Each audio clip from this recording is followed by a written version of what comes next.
Good morning, all of you. Welcome again. Now open page number 99.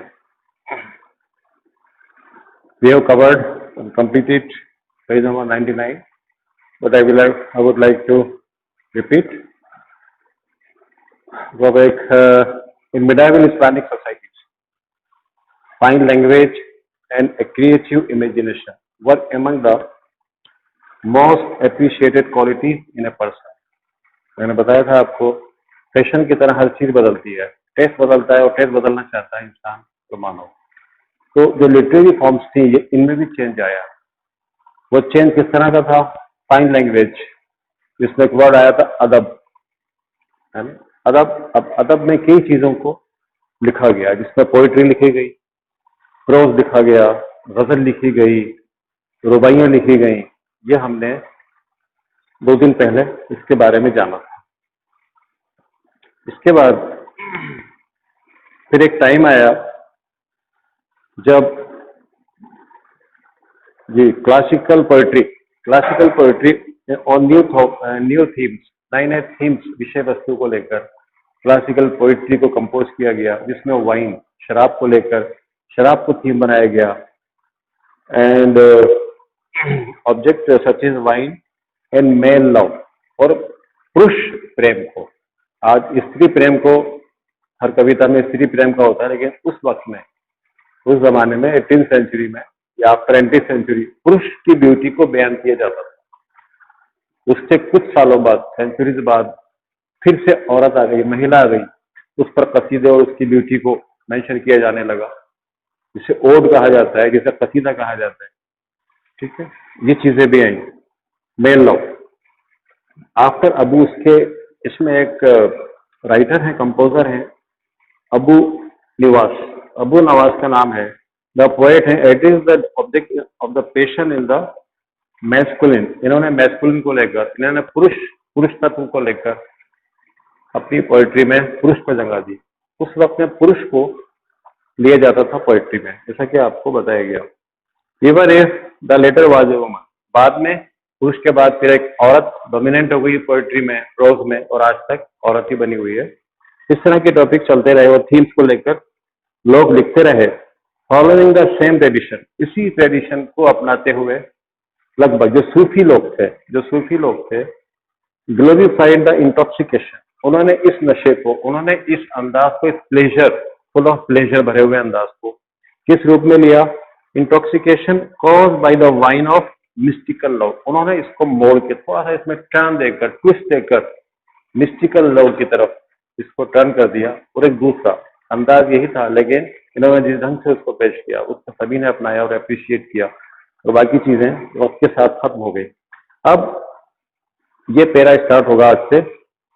By the time Arab conquered Iran, जिस वक्त अरब लोगों ने Iran पर फतेह पाई, Iran को जीता, उस वक्त ईरान में एक लैंग्वेज चला करती थी, पहलवी, जो ईरान की एंशिएंट लैंग्वेज थी, जिसमें ईरान के जो बुक्स हैं, जो टेक्स्ट बुक्स थी और जो लिटरेचर था, वो पहलवी लैंग्वेज में लिखा जाता था। जब अरब लोग आए तो अरब लोगों ने अपनी वोकैबुलरी को इसमें ऐड करके एक न्यू पर्शियन स्टाइल क्रिएट किया, अरबिक और कुछ पहलवी और कुछ और लैंग्वेजेस को इसमें करके उन्होंने न्यू पर्शियन इसको नाम दिया, न्यू पर्शियन लैंग्वेज।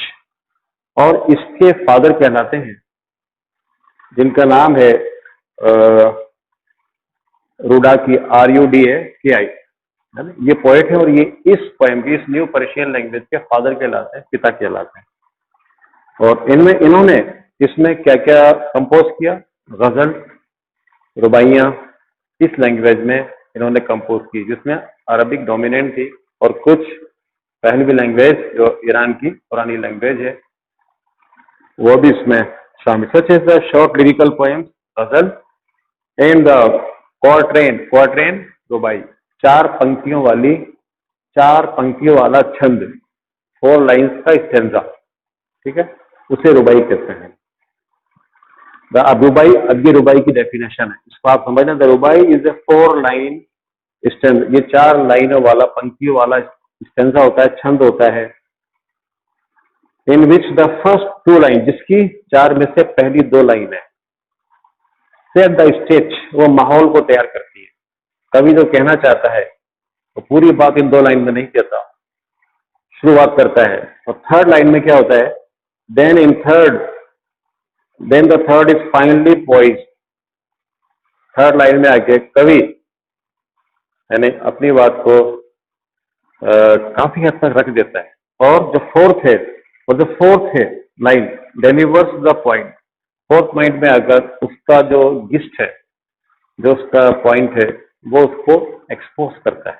इस तरह से ये एक स्टाइल है पोइट्री का, जिसको रुबाई कहा जाता है, जिसे जिसे क्वाट्रेन कहा जाता है इंग्लिश में, जिसके लिए उमर खयाम पॉपुलर है। आप जानते हैं रुबाइयों के लिए।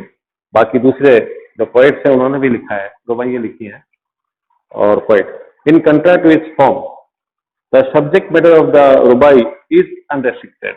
ये आप ध्यान रखें, रुबाई का जो सब्जेक्ट मैटर होता है वो असीमित है, वो लिमिटेड नहीं किसी चीज, है ना, वो अनरेस्ट्रिक्टेड है। It can be use in, इसको मतलब रुबाइयों के through beauty of A beloved, अपने प्रेमी की सुंदरता का बखान कर सकते हैं रुबाई के थ्रू, उसकी तारीफ कर सकते हैं। और पैटर्न और to express the thought of the philosopher, या एक फिलोसोफर अपने थॉट्स को भी रुबाई के थ्रू हम तक पहुंचा सकता है। तो रुबाई में डिफरेंट थॉट्स को बयान किया जा सकता है। ये इसलिए ये अनरेस्ट्रिक्टेड है। द रुबाई रीच इट्स एंड, रुबाई अपनी चरम सीमा पर पहुंची, किसके हाथों, उमर खयाम के हाथों। रुबाई उमर खयाम से अच्छी रुबाई कोई भी नहीं लिख पाया। 1048 से लेकर 1131 तक ये इनका पीरियड है, किसका, उमर खयाम का।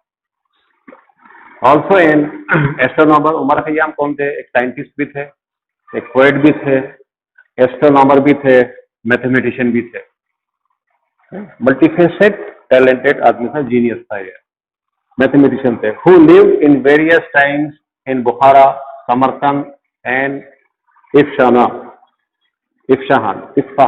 ये अलग अलग टाइम में अपनी उम्र के अलग अलग, है नहीं, पड़ाव में कहीं ना कहीं रहते रहे। कुछ साल यहाँ रहे, कुछ साल इधर रहे, कुछ साल बुखारा में, कुछ समरकंद में। इस तरह से इन्होंने अपनी लाइफ गुजारी और 1131 में ये दुनिया को छोड़ गए।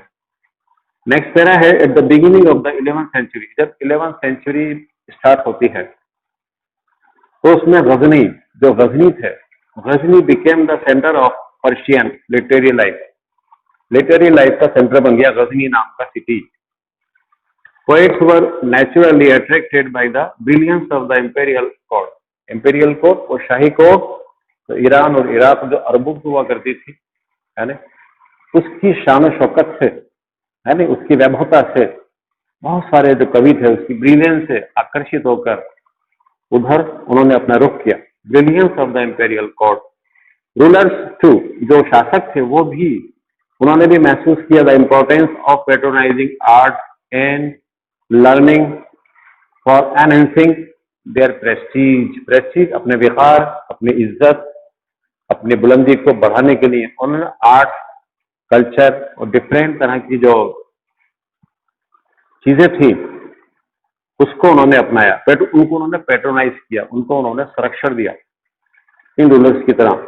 आर्ट्स और लर्निंग, ज्ञान और कला, इन दोनों को इनवाइट किया उनकी तरह। लर्निंग फॉर एनहेंसिंग देयर, और ये सब चीजें उनके लिए क्या बनी, उनके प्रेस्टीज को बढ़ाने वाली बनी, उनके विकार को, उनकी इज्जत को और नाम को, शोहरत को, नेम और फेम को बढ़ाया इन्होंने। अब इसमें महमूद ऑफ गजनी, यानी Mahmud of Ghazni gathered around him a group of poets, है ना। Mahmud of Ghazni popular name है। इन्होंने अपने दरबार में बहुत सारे लर्नेड लोगों को, पोइट्स को इकट्ठा किया। हु कंपोज्ड, जिन्होंने दीवान की दीवान पोएट्री के लिखे, दीवान कंपोज किए। एंड एपिक पोएट्री कहलाती है मसनवी, एक लंबी पोएट्री, जैसे रामायण है, महाभारत, काफी ग्रंथ है ये बड़े बड़े, उसे कहते हैं एपिक पोएट्री, जिसको मसनवी कहा जाता है, वो इन्होंने लिखे, इनके कवियों ने। The most outstanding was Firdausi, सबसे आउटस्टैंडिंग, सबसे रिमार्केबल जो कवि था उसका नाम है फिरदौसी। इन्होंने और ये 1020 के पीरियड के कवि हैं। हु टुक 30 जिन्होंने शाहनामा लिखा, 30 साल में शाहनामा लिखकर इन्होंने तैयार किया। बुक ऑफ किंग्स, शाहनामा का मतलब होता है बुक ऑफ किंग्स, इन्होंने तैयार किया। और इसमें 30th एन एपिक ऑफ, और इन्होंने 50,000 क्या लिखी, कपलेट्स लिखे, दोहे लिखे, है ना, छंद लिखे 50,000, which has become masterpiece of Islamic literature. ये इस्लामिक लिटरेचर का मास्टरपीस बन गया, outstanding piece of writing of literature बन गया शाहनामा। जिसका राइटर कौन है आपको, जिसका राइटर फिरदौसी है, और 1020 के पीरियड के है ये। और शाहनामा नाम से इन्होंने बुक लिखी, 50,000 इन्होंने कपलेट्स लिखे, दोहे लिखे, जिसे आप दोहे कहते हैं हिंदी में, और ये 30 साल में तैयार हुई थी। Which poetically depicts Iran from generation up until the Arab conquest. और इस शाहनामा में क्या लिखा हुआ है, शाहनामा जो है ये कलेक्शन, एक संग्रह है। इस संग्रह में ऑफ ट्रेडिशंस, जो भी ईरान की, अरब की, आसपास के जो इलाके थे, ट्रेटिस थे, उनकी जो परंपराएं रही हैं उनको मेंशन किया गया है। लीजेंड्स को बताया गया है, जैसे रुस्तम और सोहराब, ये एक लीजेंड है ना। लीजेंड्स बहुत सारी हमें आज भी याद हैं, जिनको हम सुनाते हैं लोगों की शिक्षा के लिए, मॉरल स्टोरीज होती हैं, लीजेंड्स जो सच्ची होती हैं। उनको the most popular being that of Rustam, which poetically, जिनको कविता के रूप में बयान किया गया है शाहनामा के अंदर, कविता के रूप में।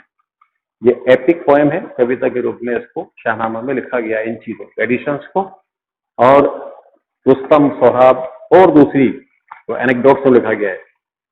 The most popular being that of sub, which poetically depicts from creation up to end the Arab conquest, जिसमें अरब लोगों की फतेह, अरब लोगों की जीत ईरान पर और दूसरे इलाकों पर, उसके बारे में भी इसमें लिखा गया है। It was in keeping with the Ghaznavi traditions, है ना, गजनवी ट्रेडिशंस के बारे में भी इसमें लिखा है, उनके परंपराओं के बारे में। That Persian later became the language, बाद में जो ये लैंग्वेज थी यहाँ की वो पर्शियन हो गई थी। That Persian later became the language of administration and culture in India. बाद में यही लैंग्वेज, जब पर्शियन इंडिया में आए, गजनवी इंडिया में आए, मोहम्मद गोरी इंडिया में आए, तो उनकी लैंग्वेज पर्शियन थी। इस तरह से ये जो गजनवी पीरियड था, महमूद ऑफ गजनवी और सल्तनत पीरियड, ये सब 11th और 12th सेंचुरी के लोग हैं, तो वहां से होते हुए इन्होंने इंडिया में एंट्री ली, और इस तरह से पर्शियन लैंग्वेज जो ईरानियन थी, ये कॉमन टू ऑल हुई। इसके बाद नेक्स्ट पेरा आता है द कैटलॉग। कैटलॉग किताब ऑफ, मतलब कैटलॉग कहते हैं फहरिस्त, लिस्ट। जो कैटलॉग है of Baghdad book seller, Baghdad book seller, ये तो कैटलॉग है। उसमें इब्ने नादिम नाम का आता है। ये 895 के राइटर हैं। इन्होंने describe a large number of works, इन्होंने इस कैटलॉग में बहुत सारे राइटर्स का, कंपोजर्स का, पोइट्स का सूची बनाई है, तैयार की है, कैटलॉग तैयार किया। Large number of works written in prose, जो प्रोज में लिखा गया है, गद्य में लिखा गया है, फॉर द मॉरल एजुकेशन। और इसमें क्या लिखा है, क्या शिक्षा दी गई है, मॉरल एजुकेशन की। इन प्रोज के थ्रू मॉरल एजुकेशन बताई गई है, नैतिक शिक्षा। एंड एम्यूजमेंट ऑफ रीडर्स, और रीडर्स को हंसाने के लिए भी कुछ बातें इसमें लिखी गई हैं, हंसी मजाक की बातें भी हैं और कुछ मॉरल एजुकेशन भी है इस कैटलॉग में, जो बहुत सी बुक्स हैं। द ओल्डेस्ट ऑफ दीज, इनमें सबसे पुरानी जो है, इस कलेक्शन ऑफ एनिमल फैबिल, वो है जानवरों पर बनी हुई एक फैबिल मॉरल एजुकेशन देने वाली कहानियां, शिक्षा देने वाली कहानियां, जिनको फैबिल्स कहते हैं, जिसमें जानवरों के थ्रू, है ना, जानवरों को उसमें किरदार बनाया गया है। जैसे यहाँ पर एग्जाम्पल से कलीला व डेमिना, ये दो नाम आते हैं। ये दोनों नाम जेकॉल्स के हैं, सियारों के नाम है दो, जो मिलते हैं हमें इस बुक में। The names of the 2 jackals who were the leading characters, जो अपने आप में इस बुक में लीडिंग कैरेक्टर्स हैं। तो एनिमल फैबिल्स में ये 2 सियार, जिनके नाम ये दिए हुए हैं, या ये पिक भी दिया हुआ है, एक जेकॉल जिसका नाम दामिनी है, ये लोयन से बात कर रहा है। लोयन अरबी में कहते हैं असद, तो ये इससे बातें करता हुआ दिखाया गया है। ये एक पिक्चर है उस वक्त की, ये अरबी में लिखा हुआ है, पर्शियन में लिखा है, इसको आप देख सकते हैं। इसके बाद कहते हैं they calls who were the leading writers, this is the Arabic translation of a Pahlavi. ये अरबिक ट्रांसलेशन है of a Pahlavi version, Pahlavi version का। पहली version Pahlavi ancient Iranian language है, जो अब न्यू पर्शियन फॉर्म में लिखी जाती है। Pahlavi version of the Panchatantra, है ना, पंचतंत्र की इंडिया में। The most wide spread and lasting literary work, सबसे ज्यादा वाइड स्प्रेड, जाना माना और lasting literary work of the stories of hero adventures, यानी उन बहादुर लोगों के साहसी कामों से भरी कहानियां, एडवेंचर से भरी कहानियां, जैसे सचेज एलेक्जेंडर एंड सिंदबाद। इन दोनों की कहानियां एडवेंचर से भरी हुई है, सिंदबाद की भी और एलेक्जेंडर की भी, जिसको सिकंदर कहा जाता है, सिकंदर महान। वो कहानियां भी इसमें इंक्लूड हैं, सिंदबाद। और those of unhappy lovers such as Qays, Laila Majnu. Laila Majnu की जो कहानी है, अनहैप्पी लवर्स हैं, अनहैप्पी का मतलब दुखी, जो कभी मिल नहीं पाए, तो उनका भी इसमें जिक्र है। अनहैप्पी लवर्स विद कयास नॉन एज मजनू। मजनू का मीनिंग होता है मैडमैन, है ना, अगर दीवाना। तो दीज ये लिटरेरी वर्क्स, ये कल्चर रहा है अरबों का, पर्शियंस का, जो हम पढ़ रहे हैं, लर्निंग एंड कल्चर, ये टॉपिक चल रहा है। उसमें क्या क्या लिखा गया, कैसी कैसी बुक्स हैं, कौन कौन राइटर्स हैं उनके, उसका मेंशन यहाँ पर किया गया है। These have developed over the centuries into all, ये सारी चीजें डेवलप हुई, विकसित हुई सेंचुरीज में, सदियों में जाकर, और धीरे धीरे इनको ऑरली जनरेशन टू जनरेशन, ये ऑरली भी ट्रांसफर होती गई into oral and return tradition. Oral में भी, ओरल ट्रेडिशन और रिटर्न ट्रेडिशंस में भी इनको देखा जा सकता है।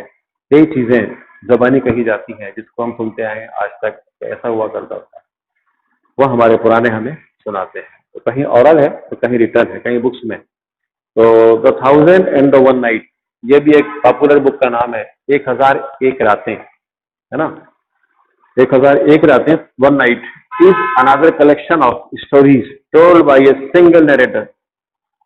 शहरजाद यानी शहरजाद, ये कौन थी? ये एक राजकुमारी थी। ये रोजाना एक स्टोरी सुनाती थी अपने हस्बैंड को रात के टाइम, और सुबह सहर हो जाया करती थी रोजाना। तो इसने 1001 कहानी सुनाई। तो ये 1000, ये कलेक्शन भी यही मिलता है आपको।